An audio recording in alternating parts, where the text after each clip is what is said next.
ಭಕ್ತಿ ಮಾರ್ಗದಲ್ಲಿ ಇನ್ನೊಬ್ಬರನ್ನು ತೋರಿಸಿ ಮಾಡುವ ಭಕ್ತಿ ಆಗುವುದಿಲ್ಲ. ಆದರೂ ಕೂಡ ನಾನು ನನ್ನಂತೆ ಪರರಂತೆ ನಾನು, ಇಡೀ ಜಗತ್ತೇ ಒಂದು ಕುಟುಂಬವೆಂದು ಈ ಬಸವ ಕಲ್ಯಾಣದ ಶರಣರು ಎಂದು ಹೇಳಿದ್ದಾರಲ್ಲ, ಎಲ್ಲರನ್ನ ಕಲ್ಯಾಣ ಬಯಸುವುದೇ ನಮ್ಮ ಗುರಿಯಾಗಿರಲಿ ಅಂತ ಹೇಳುವುದರ ಮೂಲಕ ತಮ್ಮೆಲ್ಲರಿಗೂ ಮನಕ್ಕೆ ತಟ್ಟಿದೆ. ಆದರೆ ಇಂತಹ ನೀವು ಕೂಡ ಜೀವನದಲ್ಲಿ ಪ್ರಯೋಗ ಮಾಡಿರಿ. ನಿಮಗೆ BP ಆಗಲಿ, ಶುಗರ್ ಆಗಲಿ, ಹಾರ್ಟ್ ಅಟ್ಯಾಕ್ ರೋಗಗಳಾಗಲಿ, ಕ್ಯಾನ್ಸರ್ ರೋಗ ಆಗಲಿ, ಇನ್ನೊಂದು ದುಶ್ಚಟ, ದುರ್ಗುಣ, ಬೇರೆ ಬೇರೆ ಕೆಟ್ಟ ವಿಚಾರಗಳನ್ನು ಕೇಳುವುದಾಗಲಿ, ಕೆಟ್ಟದನ್ನು ನೋಡೋದಾಗಲಿ, ಕೆಟ್ಟದನ್ನು ಮಾತನಾಡುವುದಾಗಲಿ, ಇದೆಲ್ಲದರಿಂದ ಮುಕ್ತಿ ಪಡೆಯಲು ಬರುತ್ತದೆ. ಈ ಥರ ತಾವು ಕೂಡ ಮಾಡುವರೆಂದು ಈ ವಿಡಿಯೋ ಮಾಡುತ್ತಿದ್ದೇನೆ. ಆದ್ದರಿಂದ ಇಂತಹ ವಿಚಾರ, ಇಂತಹ ಆಚಾರ, ಇಂತಹ ನಡೆ ನುಡಿಗಳು ಬಸವ ಕಲ್ಯಾಣದ ಭೂಮಿಯಲ್ಲಿ ಹುಟ್ಟಿವೆ 900 ವರ್ಷಗಳ ಹಿಂದೆ.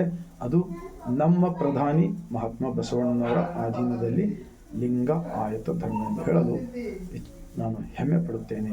145 ಕೋಟಿ ಭಾರತೀಯರಿಗೆ ಇಂತಹ ಅನುಭವದ ಜೀವನ ತಮ್ಮೆಲ್ಲರಿಗೂ ತಲುಪಲಿ ಎಂದು ಕಾರಣಕ್ಕಾಗಿ ನಾನು ಮಾಡಿದ್ದೇನೆ. ಮತ್ತೊಮ್ಮೆ ಬಸವನಾಡಿನಿಂದ ಇಡೀ ಜಗತ್ತಿನ ಮಾನವರೆಲ್ಲರಿಗೂ ಬಾಗಿದ ತಲೆ, ಮುಗಿದ ಕೈಯಿಂದ ಶರಣ.